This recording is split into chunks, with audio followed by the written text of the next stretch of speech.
이 풍성한 또 가을의 결실 속에서 하나님께서 우리에게 베푸신 그 은혜를 기억하며 또 추수감사절을 맞이하게 되어서 참으로 기쁩니다. 그리고 하나님께 영광을 돌려드립니다. 올 한해도 하나님께서 우리 로댕 가족들을 또 지켜주시고 또 교회가 이전하게 되고 또 이렇게 많은 성도들이 또 이렇게 열매를 맺게 되어서 얼마나 감사한지요. 또 여러분들의 필요를 채워주시고 또 믿음의 공동체 안에서 늘 또 우리를 함께 해주셨잖아요. 특별히 다른 해보다는 정말 하나님께 감사한 한 해였지 않았나 그런 생각이 듭니다. 그래서 추수감사절은 단순히 하나님이 우리에게 주신 그것만 감사할 것이 아니라 우리의 삶을 통해서 하나님의 그 사랑과 또 섬김에 나누는 그런 삶이 되기를 바라요. 그래서 우리가 받은 축복을 나눌 때 모든 좋은 것을 또 우리에게 주시는 그 하나님께 날마다 우리가 영광을 돌리며 또 사랑하는 우리 로뎀 가족 여러분들이 되실 수 있기를 바랍니다. 여러분, 감사는 단순한 이 감정의 표현이 아니라 하나님과의 이 관계에서 필수적인 신앙적 행위예요. 그래서 성경은 우리에게 데살로니가전서 5장 18절에 항상 뭐하라? 감사하라. 다른 것도 많이 있는데 특별히 감사하라. 그렇게 데살로니가전서 5장 18절에서 말씀해요. 바로 그것이 뭐다고요? 그리스도 예수 안에서 우리를 향한 누구의 뜻? 하나님의 뜻이다라는 것이에요. 그래서 감사는 단순한 덕목을 넘어서 여러분 신앙의 본질을 반영하고 있어요. 그래서 여러분, 우리는 믿음이 최고라고 생각하는데 믿음보다 더 위에 있는 게 있어요. 그게 뭐냐? 감사예요. 이 감사는 하나님과의 바른 관계를 유지하게 하고 또 그분의 은혜에 전적으로 의지하게 합니다. 그래서 믿음의 열매가 여러분 드러나게 되는데 그때 우리가 예배를 통해서 온전히 하나님을 영화롭게 한다는 거예요. 따라서 그래요, 여러분들. 감사하지 않는 것은 이건 단순한 태도의 부족이 아니라 신앙의 본질을 위협하는 심각한 영적 문제입니다. 반대로 감사를 통해서 우리는 하나님을 영화롭게 하며 그분의 은혜와 그 사랑 안에 굳건히 여러분들 설 수 있다는 거예요. 그러나 여러분, 감사는 단순히 신앙적 요소에만 그치지 않았습니다. 인간 사회가 존재하기 위해서 없어서는 안 될 중요한 요소다. 그래서 감사는 여러분 서로를 연결해 주는 관계의 다리가 됩니다. 그래서 공동체 안에서 화합하게 되고 평화를 이루는 열쇠가 되는 거예요. 그런데 감사가 사라지면 쉽게 뭐가 따라오냐면 불평이 따라오고 원망에 빠지며 공동체 안에서의 화합은 이룰 수 없고요. 분열과 다툼으로 인해서 갈등이 생기는 거예요. 근원적으로 올라가 보면 뭐가 없기 때문에, 따라서 해봅시다. 감사가 없기 때문에. 그래서 여러분, 이 감사는 개인의 삶뿐만이 아니라 사회 전체를 병들게 합니다. 없으면. 그래서 감사는 신앙과 그리고 삶, 우리 모두에게 있어서 뭐다? 필요한 요소라는 겁니다.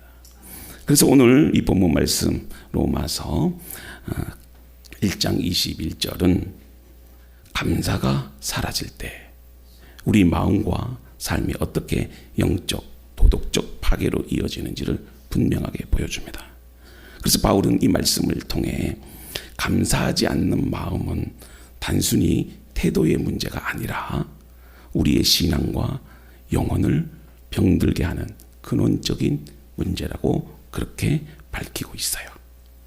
오늘 이 말씀을 통해서 우리가 감사의 본질도 깨닫고 또 우리가 감사하지 않을 때 그것을 통해서 우리가 나타나는 삶의 위험을 깊이 깨닫고 또 우리의 마음을 새롭게 함으로써 여러분들 감사로 나아가는 믿음의 회복을 경험하는 우리 로뎀 가족 여러분들이 되기를 주님의 이름으로 축원합니다. 자, 오늘 본문 로마서 1장 21절은 여러분 감사하지 않는 이 마음의 근원이 무엇인지 말해요. 그리고 그것이 어떻게 우리의 신앙과 삶에 치명적인 영향을 미치는지를 분명하게 보여줍니다. 자, 말씀은 이렇게 경고하는데요. 우리 같이 한번 읽어봅시다. 시작. 하나님을 알되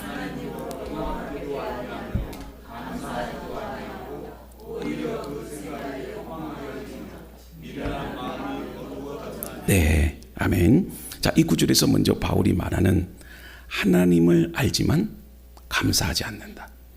그래서 하나님을 알되, 자, 뒤에는 다 그냥 수직하는 말이고 결국은 감사하지 않는다는 거예요. 이 구절은 하나님을 아는 것과 감사 사이의 본질적인 관계를 드러내요. 이 감사는 뭐냐? 하나님을 아는 거예요. 하나님을 아는 사람이 감사하는 겁니다. 그럼 인간관계에 있어서 감사는 뭐냐? 그건 보답이에요. 보답이에요. 인간관계니까 도덕적으로 하는 그런 어떤 윤리적 차원이라는 거예요. 여러분, 하나님을 안다는 것은 단순히 하나님의 존재를 지식적으로 아는 것에 그치지 않아요. 오늘 이 하나님을 아는 것에 대해서 조금 구체적으로 이야기를 하려고 하는데, 하나님을 아는 것은 하나님께서 우리에게 베풀어 주시는 은혜와 사랑, 창조와 구속의 역사를 온전히 깨닫는 걸 말해요. 그리고 그 안에서 하나님을 알아가는 정말 그 지식 안에서 자신이 하나님께 의존적인 존재임을 인정하는 거예요. 그래서 이 깨달음을 감사로 이어져야 되는 거예요. 우리가 하나님을 알고 깨닫고 은혜 받았지만 감사로 이어지지 않으면 하나님을 온전히 아는 게 아니라는 겁니다. 아멘. 왜냐하면 우리는 스스로 아무것도 이루지 못하지만 하나님은 우리에게 모든 것을 다 공급하시고 주관하시고 우리의 인생을 섭리하시는 분이기 때문에. 왜 그렇습니까? 그분이 바로 창조주 하나님이기 때문에. 여기서 바울이 하나님을 알면서도 뭐한다? 감사하지 않는다. 심각한 문제죠. 이것을 좀 더 구체적으로 이야기를 해보려고 하는데, 바울은 모든 인간들에게는요 하나님을 알만한 능력이 있다라고 말을 합니다. 사실 우리가 예수를 믿지 않는 것은 하나님을 모르기 때문에 예수를 믿지 않는다 그렇게 생각하죠. 그렇지 않아요. 여러분, 이 하나님의 계시를 인간이 거부했잖아요. 하나님께서 아담에게, 그죠?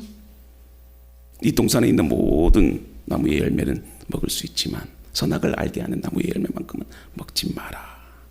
근데 인간의 마음이 교만해져서 결국은 하나님 말씀에 불순종합니다. 그 결과 에덴 동산에서 쫓겨가잖아요. 그 뒤로부터 우리가 노아 시대까지의, 그리고 바벨탑 시대까지의, 또 아브라함 부르시는 그 시기까지, 또 그 이후로부터 인간의 역사는 계속해서 죄와 범죄와 타락의 그런 역사 아니겠어요?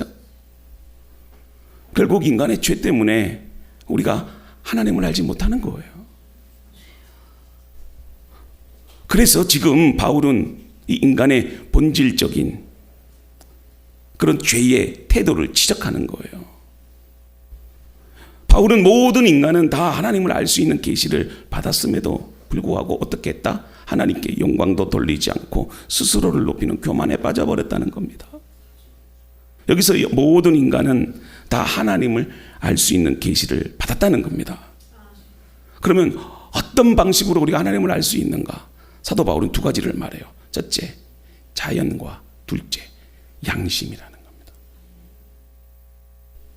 분명히 여러분들 자연과 양심을 통해서 하나님은 그분을 알 수 있도록 자신을 계시해 놓았다는 거죠. 그러면 하나님께서 자연을 통해서, 하나님께서 창조하신 모든 만물을 통해서 자신을 나타내셨다는 말은, 예를 들면 이런 거예요. 자, 양옆에 보면 그림이 있잖아요. 누군가의 그림을 볼 때 이 그림은 저절로 생겨난 겁니까? 아닙니다. 어떤 화가가 의도성을 가지고 작품을 만든 거예요. 마찬가지요. 우리가 하나님이 창조하신 그 자연을 바라보면서도 분명히 거기에서 창조주 하나님의 존재를 깨달을 수 있는 거예요. 요즘 여러분 가을 단풍이 너무 예쁘죠? 우리 교회 주변에도 보면 이 단풍 가로수길이 있어요. 와, 다른 데 안 가도 돼. 예. 그래서 제가 아침에 일어나서 이 가로수길로 가서 저 동충당 공원까지 가는데요, 한 2km 정도 돼요.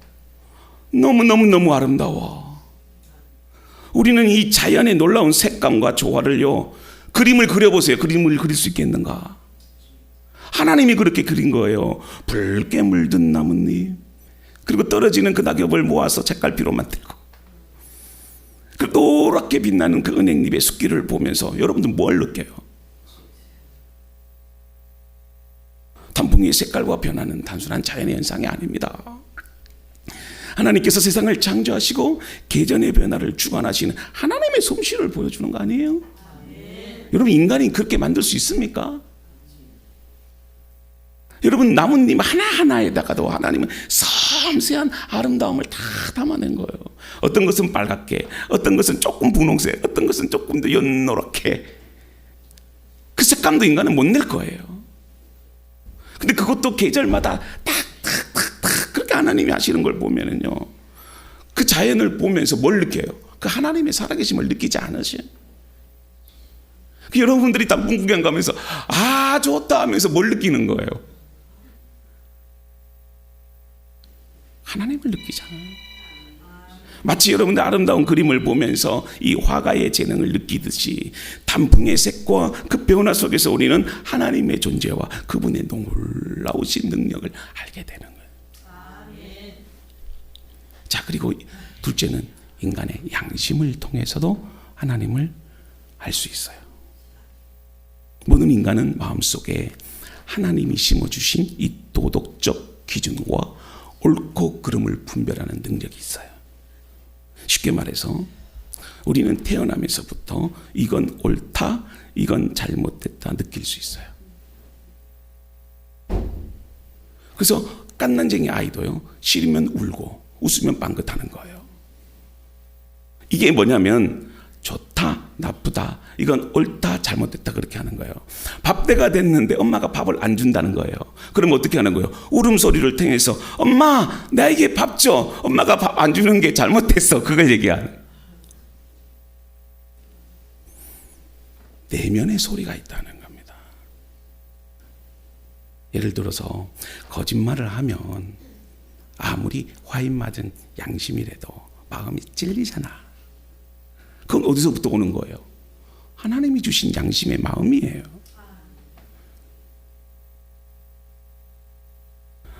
어려운 사람을 도와주고 나면 행복해요? 행복 안 해요? 행복하잖아요. 그게 바로 이 양심의 작용이에요. 이 양심은 우리가 스스로 만든 것이 아니라 하나님께서 사람의 마음속에 옳은 것, 그른 것을 느낄 수 있도록 심어주신 거다. 여러분, 우리가 살인자를 보면서 뭐라고 해요? 좋은 놈 그럽니까? 그런 사람 없죠? 나쁜 놈이라고 하는 것도 모든 사람이 공통적으로 생각하는 거예요. 이것은 인간의 문화나 교육을 넘어서는 보편적 도덕적 감각이잖아. 그래서 하나님께서 인간을 창조하실 때 하나님의 법과 기준을 여러분들의 마음속에 새겨 놓았다는 겁니다. 그래서 양심이 우리에게 계속해서 옳고 그름을 가져다 준다는 것은 우리를 창조한 창조주 하나님이 계신다는 거예요. 그래서 그분이 우리로 하여금 어떻게 살아야 하는지를 양심을 통해서 알려주고 계신다는 겁니다. 그래서 양심은 마치 마음속에 있는 나침반처럼 하나님이 원하시는 방향으로 우리가 갈 수 있도록 우리를 인도하는 내비게이션이 되는 거예요. 여러분, 하나님은 인간에게 확실히 알릴 만큼 자신을 계시하셨지만, 근데 문제는 인간이 그 지식에 반응하지 않는다는 거예요. 인간은 하나님을 알 수 없는 존재가 아니라 하나님을 충분히 알 수 있음에도 불구하고 스스로 그것을 어떻게 했다? 거부한 존재라는 겁니다. 그걸 지금 사도 바울이 지적해요. 하나님을 알면서도 하나님을 경외하지도 않고 하나님을 순종하지도 않고 하나님을 영화롭게 하지 않는 것이 바로 문제의 시작이에요. 본래 인간은 하나님을 영화롭게 하도록 창조된 존재들입니다. 하나님께서 우리를 창조하실 때 아담과 하와를 창조하셨잖아요. 너무나도 여러분들 보기에 아름다워서 뭐라고 했어요? 심히 좋았더라. 이런 표현은 오직 인간들에게만 해당되는 단어 아니겠어요? 그리고 그들로 하여금 하나님께서 창조하신 세상을 다스리고 정복하고 생육하고 번성하도록 그렇게 함으로써 하나님을 예배하고 하나님을 영원하게 높이라고 우리를 창조하신 거예요. 그럴 때 하나님이 기뻐하시는 겁니다. 그래서 이사야 43장 7절에서 이렇게 이야기를 해요. 내 이름으로 불리는 모든 자 곧 내가 내 영광을 위하여 창조한 자를 오게 하라. 내가 그를 지었고 그를 만들었느니라. 아멘. 하나님께 영광을 돌리는 것, 이게 우리의 사명이자 존재의 이유예요. 그런데 인간은 하나님으로부터 영화롭게 하지 아니하였다. 하나님으로부터가 아니고 감사를 모르니까 하나님을 영화롭게 하지 않았다는 거예요.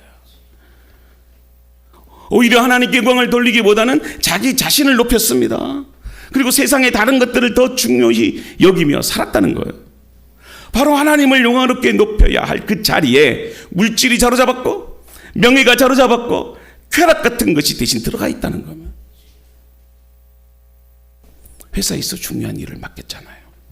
그러면 회사 일을 해야죠. 근데 그 일을 잊어버리고 자기 일에만 몰두하면 안 되잖아요.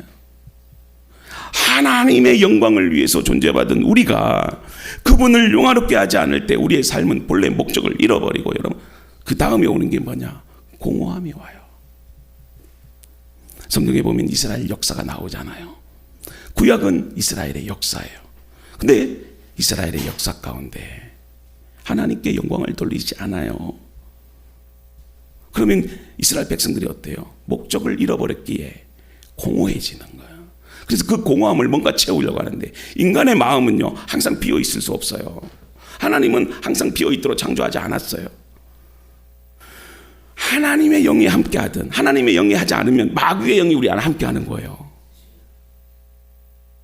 그래서 인간의 삶이 하나님을 떠날수록 뭐가 된다? 결핍해지고 공허해지는 거예요. 그래서 우울증이 오고 스트레스가 오는 거예요. 아무리 세상의 것들을 얻으려고 해도 만족이 없어요. 왜? 공허하니까. 우리 마음속에 하나님의 은혜로 채워져야 되는데 채워지지 않으니까 공허한 거예요. 결국 어떻게 한다? 우상 숭배로 이끌어가는 거예요. 내가 하나님을 선택하지 않으면 비어 있지 않아요. 그것이 다른 것이 차지하고 있는다는 거예요. 정리해보면 인간이 하나님을 알지도 못하고 그분을 영화롭게 하지 않을 때 결과로 감사하지 않는다. 그래서 감사하지 않는 삶은 불평과 원망으로 가득 찬 삶으로 이어져요. 우리가 하나님의 은혜에 감사하면 하나님께 순종할 수밖에 없고, 자식들이 부모의 은혜를 알면 여러분 순종하게 되어 있는 거예요. 사람은 감사하지 않을 때 마음속에서 점점 더 불평과 원망이 자라나고 결국은 영적인 건강을 잃어버립니다. 이스라엘 백성들이 광야에서 보세요.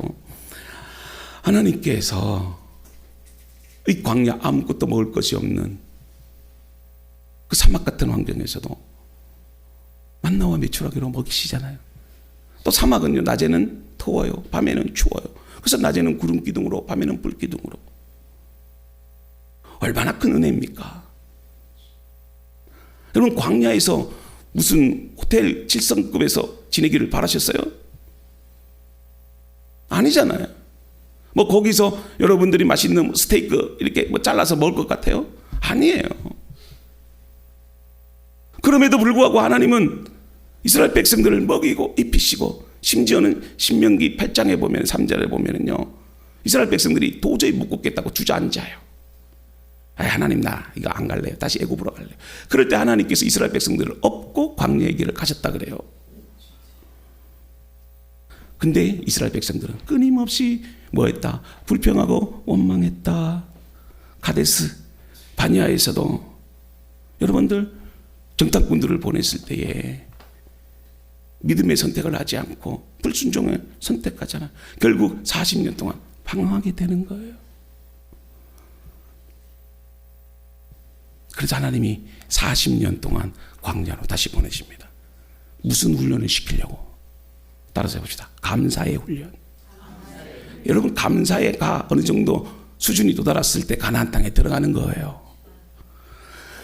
감사를 모르면 그들이 가나안 땅에 들어가도 여러분 불평과 원망이 나오기 때문에 다양적으로 우상 숭배를 합니다. 가나안에 들어가는 것보다 더 중요한 것은 여러분들이 감사의 사람으로 바뀌는 거예요. 감사하지 않는 마음은 하나님과 멀어지게 하고 삶의 목적과 의미를 잃어버리게 한다. 그래서 로마서 1장 21절에 보면은요, 이러한 태도가 무엇으로 나타나느냐? 감사하지 아니했을 때 생각이 허망해진다. 그리고 둘째는 뭐다? 미련한 마음이 어두워진다. 하나님을 떠난 마음은 공허하고 잘못된 길로 빠지고 참된 기쁨을 잃어버리는 거예요.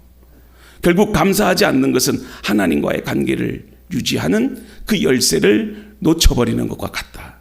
그래서 감사가 없는 삶은 하나님을 잊고 스스로 하나님 없는 삶을 선택하게 되고, 이는 하나님과의 관계를 단절시키는 심각한 영적 문제를 초래한다는 겁니다. 그래서 여러분들 루이 기글리오라고 하는 목사이며 작가, 그리고 열정적 예배 운동의 주창자인데요, 그가 나는 예배자입니다. 이 책에서 이렇게 말해요. 감사에 대해서.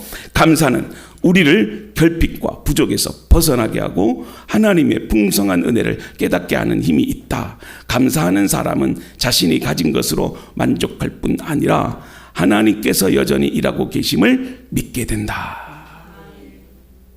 루이 기글리오가 나는 예배자입니다 해서 감사에 대해서 이렇게 하는 말은, 감사가 단순히 우리의 감정을 좋게 만드는 것을 넘어서 우리의 시야를 바꾸고 영적 상태를 회복시키는 강력한 도구가 된다고 말해요. 감사는 결핍에 머물렀던 우리의 마음을 풍성하게 이끌고요, 지금 이 순간에도 하나님의 선하심이 우리 삶 가운데 역사하고 있음을 깨닫게 돼요. 그래서 감사하면요, 조금 돈이 부족해도 괜찮아, 하나님이 주실 거야. 우리 열심히 주님 바라보면서 살자. 그럼 하나님이 주시는 거예요. 몸이 아프지요. 그래, 병이 들게 한 것도 하나님의 뜻이 계시겠지. 이 병든 몸 주님께 맡겨요. 아버지 하나님, 나를 치유하셔서 하나님 영광 위해서 사용하여 주세요. 그렇게 바라보면 하나님이 기적적으로 고치시는 거예요. 자녀 문제로 인해서 여러분들 마음 아파하면 감사하세요. 자녀 없는 것보다 있는 게 좋잖아요. 그래도 저놈의 자식 잘 되기를 바라는 마음으로 기도하고 하나님 의지하면, 감사하면 하나님께서 결국은 그 자녀 축복해 주시는 거예요. 그래서 감사하는 삶은요, 불평과 원망이 떠나가고 그 자리에 평안과 기쁨이 오는 겁니다. 오늘 우리도 감사의 태도를 선택합시다. 자, 이어서 감사의 부재는 내면의 공허함과 혼란, 그리고 마음이 어두워진다고 합니다. 자, 우리 다시 한번 크게 읽어봅시다. 시작. 하나님을 알 때